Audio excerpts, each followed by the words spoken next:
I began journaling on August 31st, 2020. At the time, I was just using it to track my workouts along with some simple tasks throughout the day. But over time, I would write one or two sentences about how my day was. And soon enough, one or two sentences became an entire paragraph, and soon that paragraph turned into a whole page. Writing about the little events in my day and prominent thoughts that were on my mind quickly became a habit for me. Every night before bed, I would write at least one paragraph about how my day was.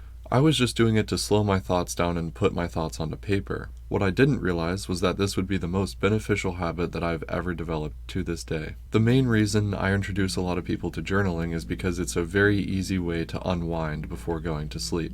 If you have nobody to talk to about certain things in your life, journaling is a great way to feel at least some level of closure about those topics. That being said, one of the things that I quickly learned about myself was how negative my thoughts were. I would almost always beat myself up when I didn't do something I wanted to, and then tell myself, tomorrow's the day. It was almost comedic reading the entry for the next day that said, I didn't do it. And this actually leads me to the next biggest thing that I've learned from journaling. Don't beat yourself up. Only count your victories. Always look on the bright side of things. There's no sense beating yourself up over something you didn't do because you still have the present to make up for it. Journaling lets you see how much you've grown as a person, or how much you've stayed the same. When I read my journal from a few years ago while making this video, I found that I still struggle with some of the things that I did back then. As unfortunate as that may sound, my life view and perspective on things have also changed drastically. So some of the things I used to see negatively, I now see as a positive.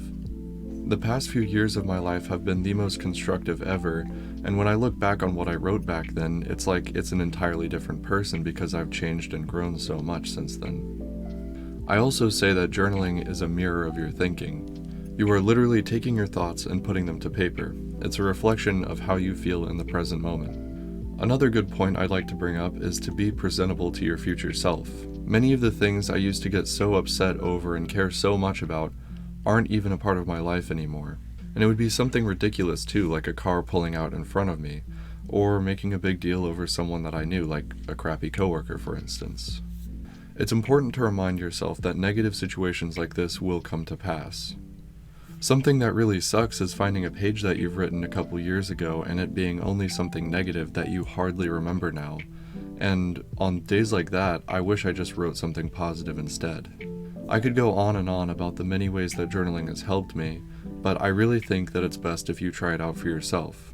After all, I can't tell you everything about yourself. To me, journaling is less about the events that happen in my life and more about the ways that I responded to those events. That's how you can gauge growth in yourself. If you have similar events happening to you now, you can see just how differently you're responding to them. If you plan on starting to journal, start today. If you can't start today because you have to buy a journal from Amazon, set an alarm to buy the journal from Amazon. Hold yourself accountable to take the steps to start. It is easily the hardest part, but you can do it if you eliminate the possibility of failure. Another thing to keep in mind if you're buying a journal is how many pages you want. This is something you should seriously consider in my mind, because personally I go with 400 pages. I like 400 pages because that gives me the option to write every day if I want to, and still have the 35 pages left over for miscellaneous stuff. But again, you don't have to make it that big of a commitment. I'll occasionally miss days where I don't journal, or even sometimes weeks, but that's just life. Things get in the way and maybe you're too tired to journal or whatever. The last point I have is an amalgamation of a few smaller ones. The first being to start small. Like I said just a minute ago, don't go all out and try to journal every day. Just start with a few sentences. It doesn't have to be a huge commitment that you make a big deal over. It just has to be something fun and enjoyable for you to do. Having fun while journaling is easily the best way to stay consistent, and that goes with anything in life. If you ever get bored of writing normal sentences, you can leave drawings in there for yourself. There was one point when I would write a haiku every night, and there was one point when I would write about my dreams after I woke up. Just generally be creative and allow your thoughts to flow in whatever way they present themselves in. If you have to get your thoughts out in a drawing, then do it. If writing is your style, then do it. Another additional bonus is that you can staple things to your pages.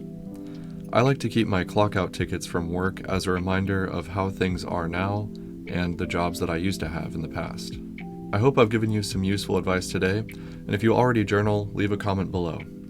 And if you enjoyed the video, please consider liking and subscribing to the channel. I appreciate it very, very much. And that's all for today. I will see you guys again in 2 weeks. Goodbye.